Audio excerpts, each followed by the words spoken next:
नमस्ते बच्चों, आप सब ठीक हो? अपने स्वास्थ्य का ध्यान रखिए बच्चों।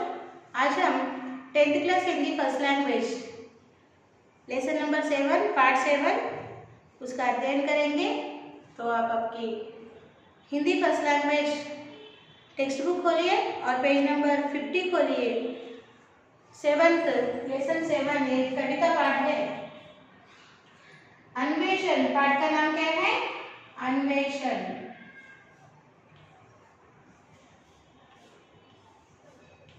पाठ का नाम है अन्वेषण। ओके, और इसके कवि का नाम है राम नरेश त्रिपाठी। कवि का नाम है राम नरेश त्रिपाठी। इसके कवि का नाम है। ओके बच्चों, तो आज हम इस कविता का अध्ययन करेंगे। आपका स्टडी मटेरियल बाजू में रखिए और टेक्स्ट बुक पेज नंबर 50 देखिए। उन्मुखीकरण में यहाँ पर एक छोटी कविता के पंक्तियां दिए हैं, देखिए। हर देश में तू, हर वेश में तू, तेरे नाम अनेक, तू एक ही है, तेरी रंगभूमि है विश्वधरा, हर खेल में मेल में तू ही तो है। देखिए, फिर से पढ़ रही हूँ। उन्मुखीकरण में कविता दी है। हर देश में तू, हर वेश में तू, तेरे नाम अनेक, तू एक ही है, तेरी रंगभूमि है विश्वधरा, हर खेल में मेल में तू ही तो है। बच्चों, इसका अर्थ है हर देश में तू है। ओके, हर देश में तू है। ओके, तू यानी कौन? ईश्वर। यहाँ पर किसके बारे में बताया है? हर देश में तू है, हर वेश में तू सर्वनाम का उपयोग ईश्वर के लिए किया है। हे ईश्वर, तू हर देश में है, हर वेश यानी हर वेशभूषा में है, तेरे नाम अनेक है मगर तू है तो एक ही, तेरी रंगभूमि है विश्वधरा। तेरी रंगभूमि क्या है? ये विश्वधरा, ये जमीन, ये धरती, ये पृथ्वी तेरी रंगभूमि है। हर खेल में तू है, हर मेल में तू है, तू ही तो है हर जगह। ऐसे ईश्वर को संबोधित करके कहा है। समझ में आ गया? तो यहाँ पर तू सर्वनाम ईश्वर के लिए उपयोग किया गया है। ईश्वर को संबोधित करके कहा गया है, हे ईश्वर, तू हर देश में है, हर वेश में है, हर रंगभूमि में है, विश्व में है, धरती पर है, खेल और मेल आदि में है। तुम सर्वव्यापी हो, तुम ही एक हो और सर्वव्यापी हो। ओके, अभी यहाँ पर कुछ प्रश्न पूछे। देखो, ईश्वर सर्वव्यापी है ऐसा क्यों कहा जाता है? इसका उत्तर इस तरह लिखिए। ईश्वर तो हर देश में, वेश में, रंगभूमि में, विश्व में, धरती, खेल और मेल में है, इसलिए ईश्वर को सर्वव्यापी कहा गया है। दूसरा प्रश्न देखिए। सबकी प्रेरणा ईश्वर से है, इस पर अपने विचार प्रकट कीजिए। सबकी प्रेरणा ईश्वर से है, इस पर अपने विचार प्रकट कीजिए, ऐसा कहा है। लोगों को सब काम करने की प्रेरणा ईश्वर से मिलेगी। ईश्वर से ही कर्म करने की प्रेरणा देते हैं। ईश्वर ही हमें कर्म करने की प्रेरणा देते हैं। कर्म सिद्धांत के द्वारा ही लोगों को मोक्ष मिलता है। सब लोगों को काम करने का मौका भगवान ही देते हैं, इसलिए सबकी प्रेरणा ईश्वर है, ईश्वर से है, ऐसे कहा गया है। ओके, आगे देखिए, हम इस कविता का उद्देश्य पढ़ेंगे। देखिए, कविता की विविध शैलियों से परिचित कराते हुए कविता की रहस्यवादी दार्शनिक शैली का परिचय कराना, उनमें सौंदर्य अनुभूति का विकास कर सात्विक व उदात्त भावनाओं का विकास करना और काव्य सृजन की प्रेरणा देना इस पाठ का उद्देश्य है। कविता की विविध शैलियाँ यानी विविध ढंग है, कविता विविध ढंग से लिखी जाती है। तो इस कविता में रहस्यवादी ये कविता रहस्यवादी है, जैसे अभी ऊपर दिया है, हर देश में तू हर वेश में तू, नाम नहीं बताया, सिर्फ तू सर्वनाम का उपयोग किया गया है। यानी ये एक रहस्य है ना, तो जो समझदार होगा वो समझेगा कि तू कौन है, ईश्वर, ईश्वर के लिए तू सर्वनाम का उपयोग किया गया। इस तरह कविता के रहस्यवादी शैली का परिचय आपको कराना और कविता के सौंदर्य के अनुभूति का आपको परिचय देना और कविता लिखने के लिए आपको प्रेरित करना इस कविता पाठ का मुख्य उद्देश्य है। विधा विशेष देखिए, यह एक गेय कविता है। गेय कविता है जिसे हम गा सकते हैं, गाकर सीख सकते हैं। यह एक गेय कविता है। इस कविता में कवि पंडित राम नरेश त्रिपाठी ने रहस्यवादी भावना स्पष्ट की है। इसमें तुकांत शब्दों का सुंदर प्रयोग किया गया है। यह कविता गाने के योग्य है, इसलिए गेय कविता कहा गया है। और इस कविता में पंडित राम नरेश त्रिपाठी जी ने रहस्यवादी यानी सीक्रेट वर्डों का, रहस्यमय शब्दों का उपयोग किया है कविता लिखने के लिए। और तुकांत शब्दों का भी प्रयोग किया है। और अब हम कवि परिचय देखेंगे, पंडित राम नरेश त्रिपाठी जी का जीवन परिचय देखेंगे, ठीक है ना। देखिए तो फिर इनका जीवन परिचय क्या है। पंडित राम नरेश त्रिपाठी जी का जन्म सन 1889 में जौनपुर जिले के कोयरीपुर नामक गांव में हुआ था। उत्कृष्ट देश प्रेम और राष्ट्रभक्ति के कारण सन 1921 में आपको 18 महीने का कारावास का दंड मिला। त्रिपाठी जी द्विवेदी युग के प्रमुख कवि हैं। आप स्वच्छंदतावादी कवि हैं। आपके 3 खंड काव्य स्वप्न, मिलन, पथिक प्रसिद्ध हैं। त्रिपाठी जी अच्छे पत्रकार भी है। देखो त्रिपाठी जी का जन्म, राम नरेश त्रिपाठी जी का जन्म 1889 में हुआ और जौनपुर जिला यानी जौनपुर डिस्ट्रिक्ट के कोयरीपुर नामक विलेज में इनका जन्म हुआ। ये उत्कृष्ट देश प्रेम और राष्ट्रभक्ति के कारण, इनमें देश प्रेम और राष्ट्रभक्ति अधिक होने के कारण ये स्वतंत्रता कारण इन्हें 1921 में यानी स्वतंत्रता आंदोलन में इन्होंने भाग लिया। इसी कारण इन्हें अंग्रेजों ने जेल में डाला और कितने महीने का कारावास था इन्हें? 18 महीने का, यानी 1 साल 4 महीने का क्या कारावास इन्हें मिला, यानी 18 महीने ये जेल में रहे। त्रिपाठी जी द्विवेदी युग के कवि है। इनके कवि में स्वच्छंदतावादी दिखाई पड़ता है और इन्होंने 3 खंड काव्य लिखे हैं। काव्य स्वप्न, इनके 3 खंड काव्यों का नाम है स्वप्न, मिलन, पथिक, बहुत प्रसिद्ध है और ये एक जबरदस्त पत्रकार भी है त्रिपाठी जी, पंडित राम नरेश त्रिपाठी जी। ऐसा इनका जीवन परिचय है बच्चों, समझ में आ गया। आगे हम अब विषय प्रवेश पढ़ेंगे। विषय प्रवेश देखिए, लोग भगवान को ढूंढने का प्रयास करते हैं। दीन दुखियों की सहायता करना भगवान प्राप्ति का एक मार्ग है, किंतु हम ऐसे दीन दुखियों से दूर भागते हैं, उन्हें नजरअंदाज कर देते हैं। ऐसा करना ठीक नहीं। कण कण में व्याप्त भगवान को हमें आडंबरों से नहीं पूजना चाहिए। समाज में सभी जाति, धर्म, संप्रदाय का समान महत्व होता है।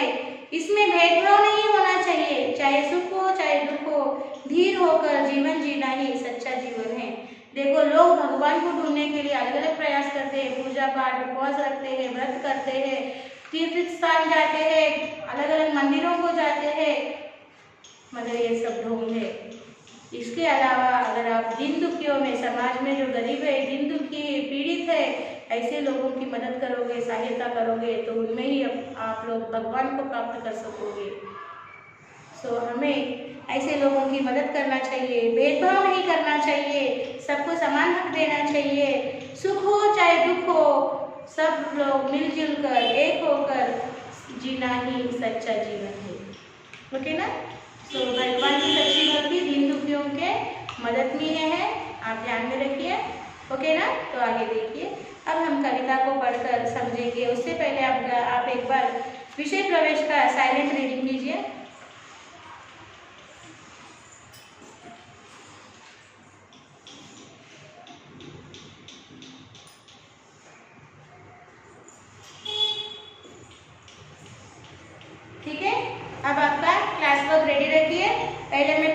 की दो दो पंक्तियां लिखूंगी, उसके बाद उसका अर्थ समझाऊंगी, उसके शब्दार्थ समझाऊंगी, फिर भाव समझाऊंगी। ओके, जब मैं लिखने के लिए कहूँ आपको लिखना पड़ेगा। ओके, ध्यान से देखिए।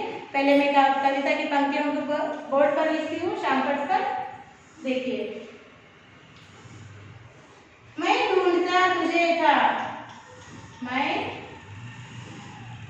ढूंढता ढूंढता तुझे था,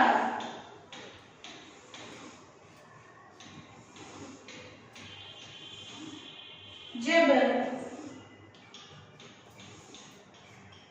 कुंज और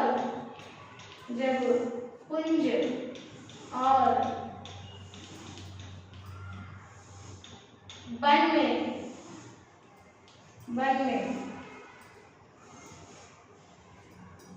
तू खोजता मुझे था,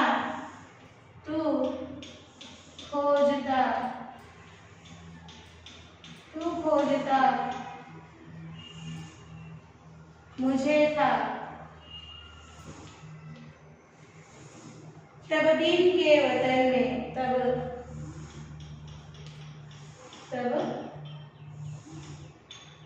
दीन के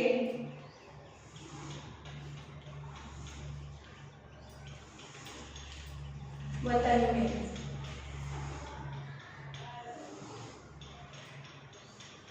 ओके, देखो क्या कहा है, मैं ढूंढता तुझे था, जब कुंज और वन में। कुंज का अर्थ क्या है? बुशेस, और वन का अर्थ है फॉरेस्ट। मैं ढूंढता तुझे था जब कुंज और वन में। ईश्वर कह रहे हैं कि मनुष्य को, मैं तुझे ढूंढ रहा था जब किधर किधर, बुशेस यानी छोटी छोटी झाड़ियों में, और जंगल में मैं तुझे ढूंढ रहा था, और तू खोजता मुझे था। ए मनुष्य, तू मुझे खोज रहा था किधर?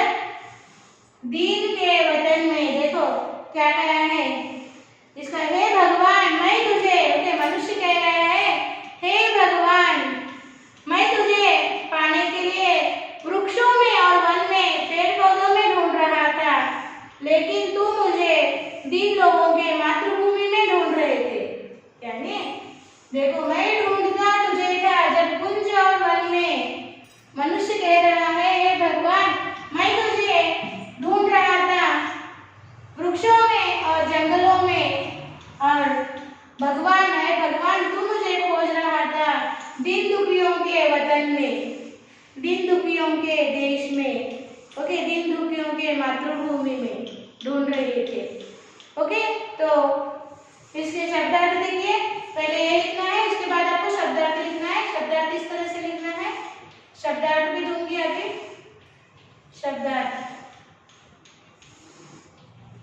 शब्दार्थ लिखिए, ढूंढना,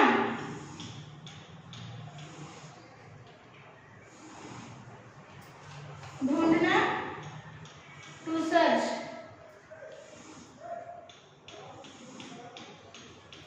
टू सर्च। कुंज, बुशेस,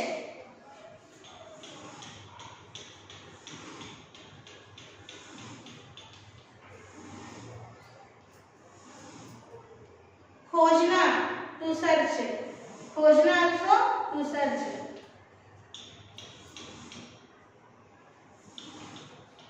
खोजना,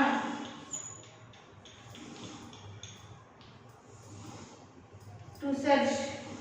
वतन, मदरलैंड,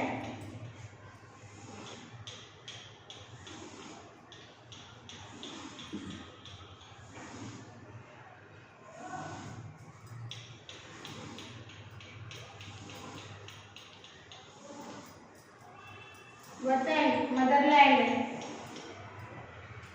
तुझे, यू, फिफ्थ वन लिखिए, तुझे,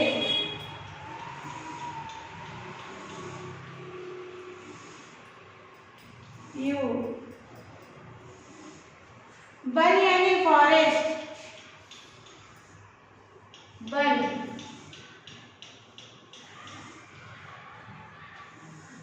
फॉरेस्ट। दीन यानी होपलेस, दीन मीन्स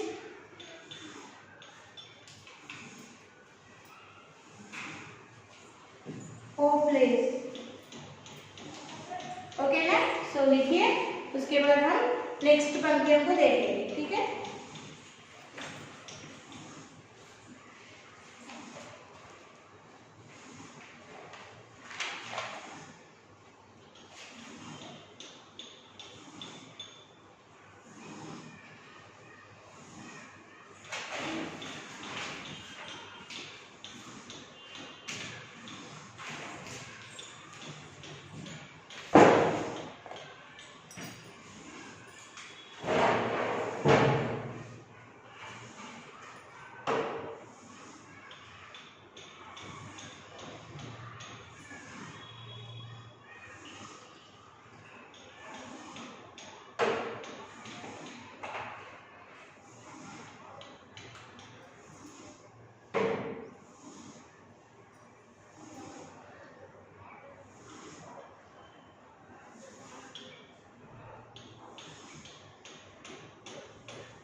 हो गया बच्चों। अब हम नेक्स्ट पंक्तियां देखेंगे, नेक्स्ट पंक्तियों का बारे में जानेंगे।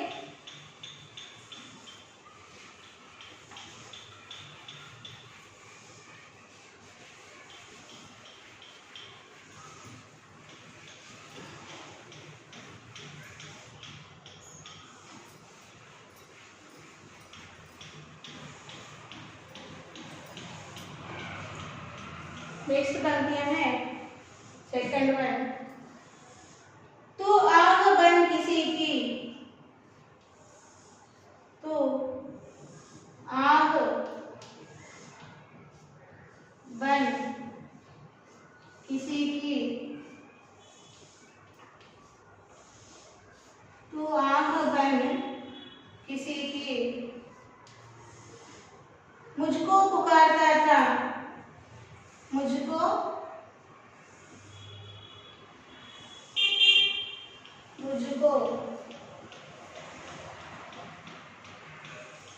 पुकारता था, मैं था तुझे बुलाता, मैं था तुझे बुलाता,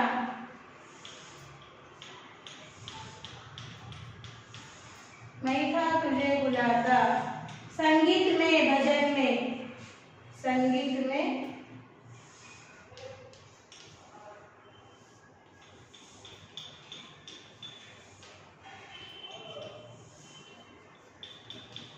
ओके। देखिए यहाँ पे क्या गया है, हम ओके भक्त कह रहा है कि तू आग बन किसी की, मुझको पुकारता था, तू दिन दुखियों की पुकार बन, ओके मुझको क्या करता था, पुकारता था, ओके दुख के मारे तू मुझे पुकारता था, तुम किसी दुखी आदमी की पीड़ा बनकर मुझे पुकार रहे हो, लेकिन मैं तुझे संगीत और भजन में यानी तेरे महिमा गीत गाते हुए बुला रहा था।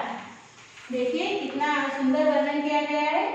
तू आग बन किसी की, आग यानी तू किसी दुखी व्यक्ति की पुकार बनकर मुझे पुकारता था पीड़ा में, और मैं क्या कर रहा था, मैं तुझे बुला रहा था भजन गाकर, तेरे महिमा गीत गाकर मैं तुझे बुला रहा था। बहुत सुंदर है ना। तो अभी यहाँ पर आप शब्दार्थ लिखिए।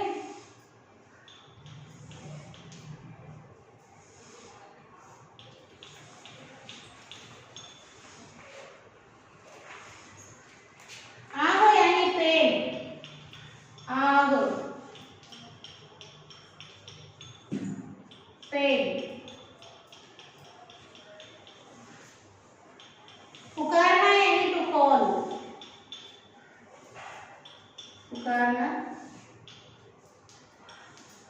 टू कॉल, बुलाना, also to call. Bhajan means to pray the God's greatness in the form of songs. Bhajan means to pray the gods, to pray the gods greatness in the form of songs, in the form of songs. Okay, so write this. ये कविता की पंक्तियों को भी लिखिए और शब्दार्थों को भी लिखिए.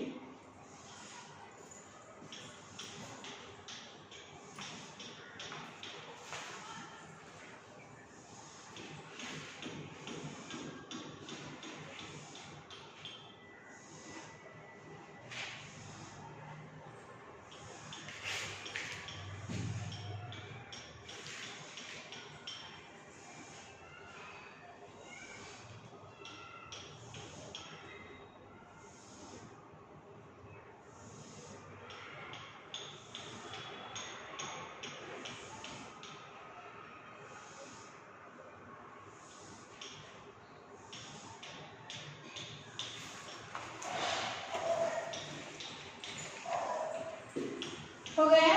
अब नेक्स्ट पंक्तियों का भाव जानेंगे.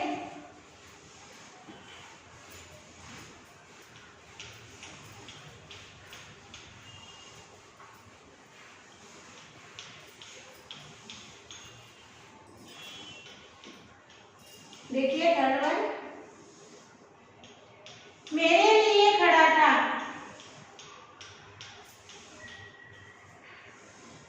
मेरे लिए खड़ा था, दुखियों के द्वार पर तू, दुखियों के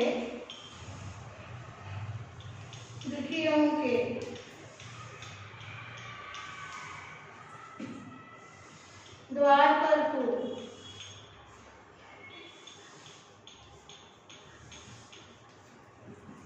मैं बाट जो होता था, मैं बाट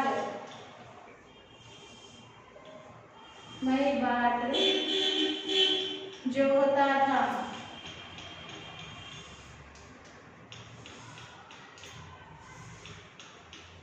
मैं बाट जो होता था, तेरी किसी चमन में, तेरी किसी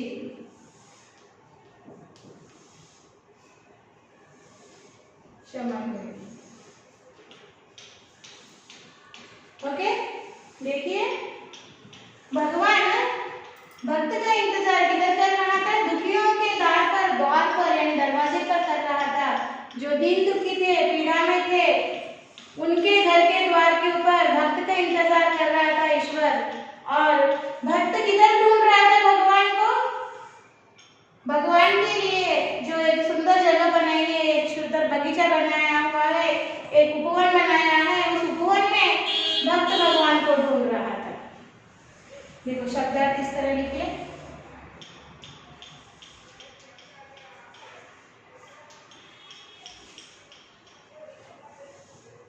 खड़ा यानी प्रेजेंट,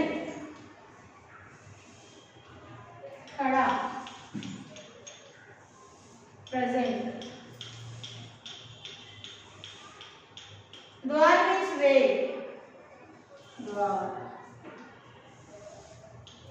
वे. बाट also way. Okay, बाट also way.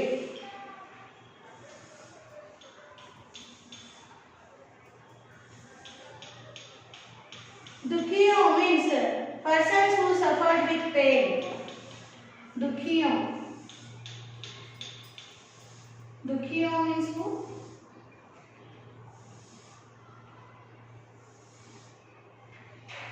दुखियों means persons who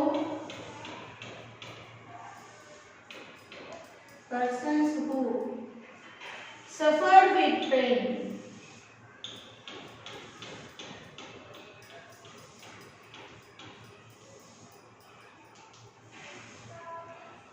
Chaman means small garden. Chaman, small garden.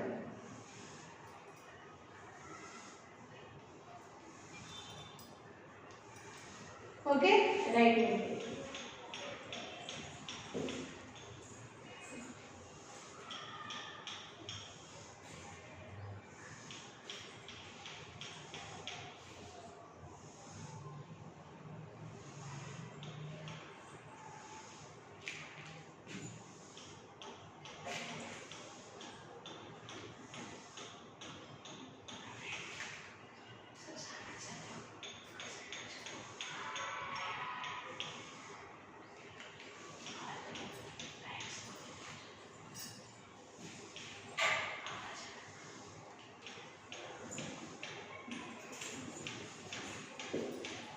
हो गया। फिर नेक्स्ट पंक्तियों का भाव देखेंगे।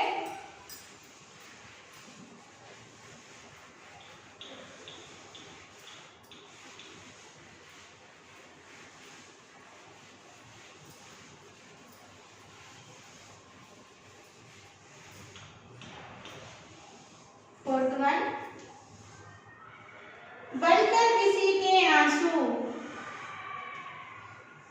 बनकर किसी के आंसू,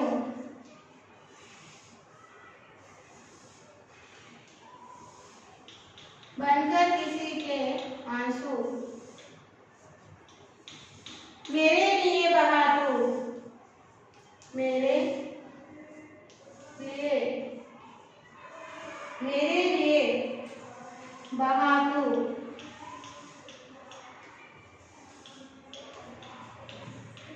आंखें लगी थी मेरी, आंखें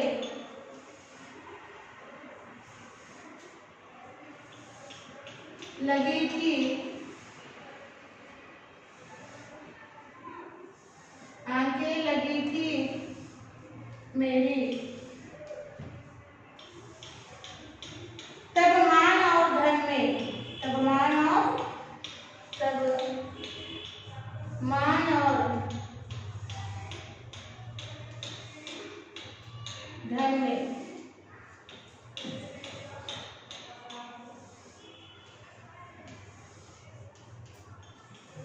देखिए क्या हुआ।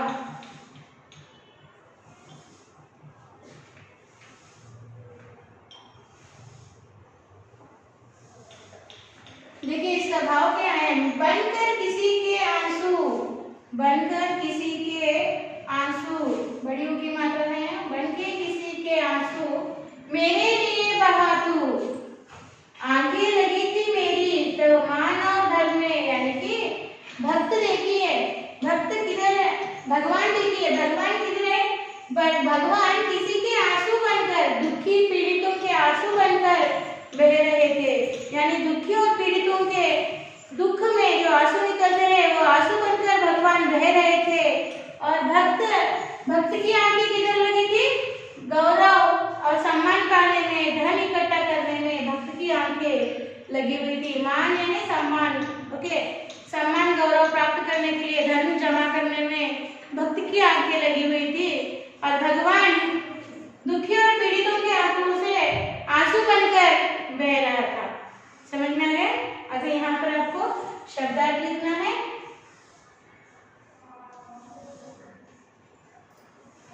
शब्दार्थ इस तरह लिखिए, आंसू यानी टीयर्स, आंसू,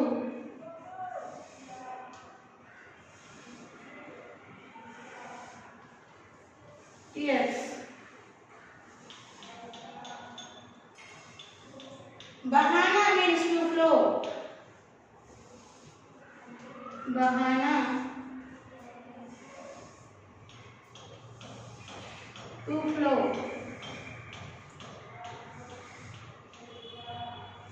आंखें मीन्स आईज, आंखें, आईज,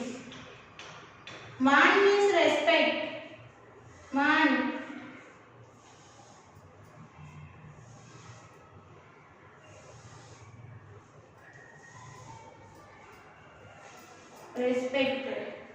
धन मीन्स वेल्थ।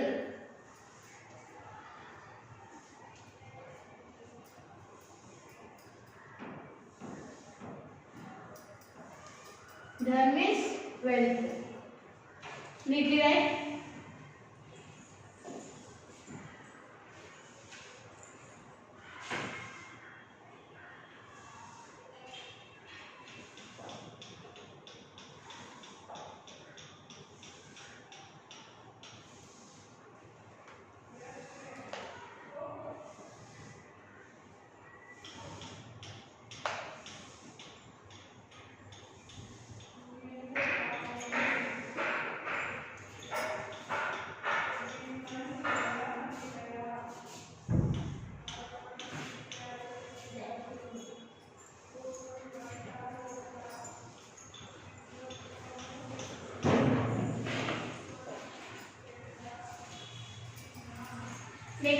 नेक्स्ट पंक्तियां लिखेंगे।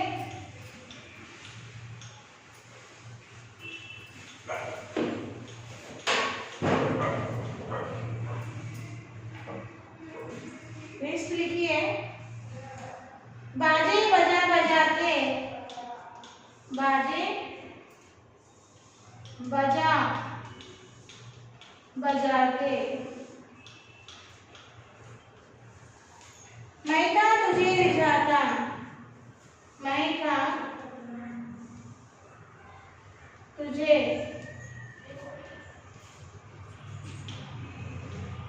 रिझाता,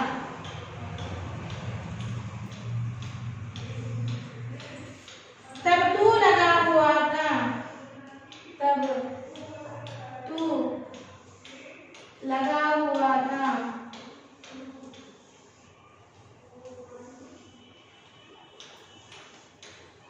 पतितों के संगठन में, पतितों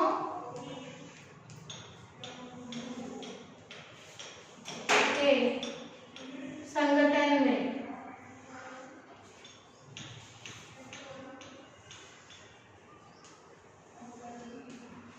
ओके, देखो, मैं बजा बजा के मैं था तुझे रिझाता, बाजे बजा बजा कर मैं तुझे खुश कर रहा था, रिझा रहा था। और हे भगवान, तुम किधर थे? बिखरे हुए लोगों को संगठन में करने में लगे हुए थे, पतितों को, इन दीन दुखियों को और बिखरे हुए लोगों को जमा करने में, संगठन करने में भगवान तुम लगे हुए थे, और मैं जो तुम्हें बाजे बजा बजा कर खुश करने की, बुलाने की कोशिश कर रहा था। यहाँ पर शब्दार्थ इस तरह से लिखे,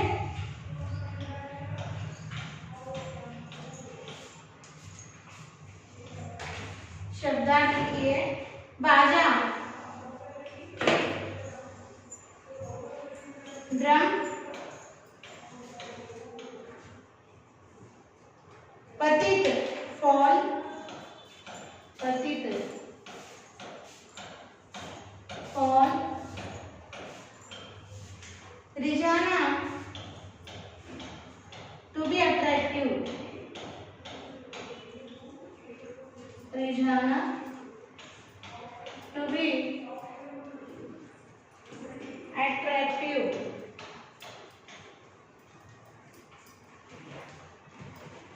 ओके, राइट में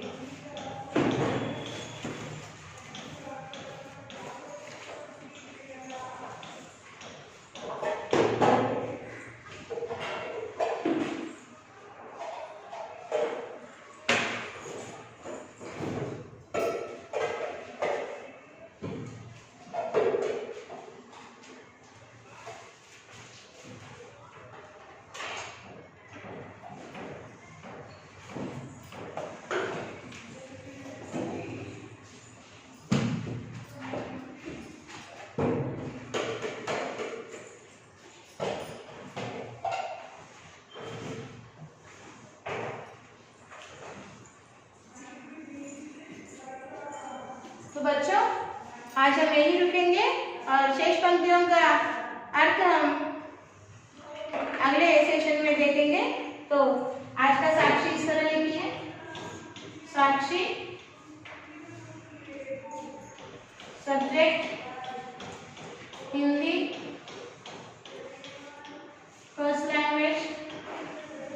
क्लास 10th क्लास और HW same as class work, same as class work 1 time और parents and teachers and. Okay, तो बच्चों होमवर्क समय पर लिखकर स्कूल के मेल आईडी को भिजवा दीजिए। फिर हम इन शेष पंक्तियों के भावार्थ के साथ अगले सेशन में मिलेंगे। तब तक धन्यवाद, बाय बाय।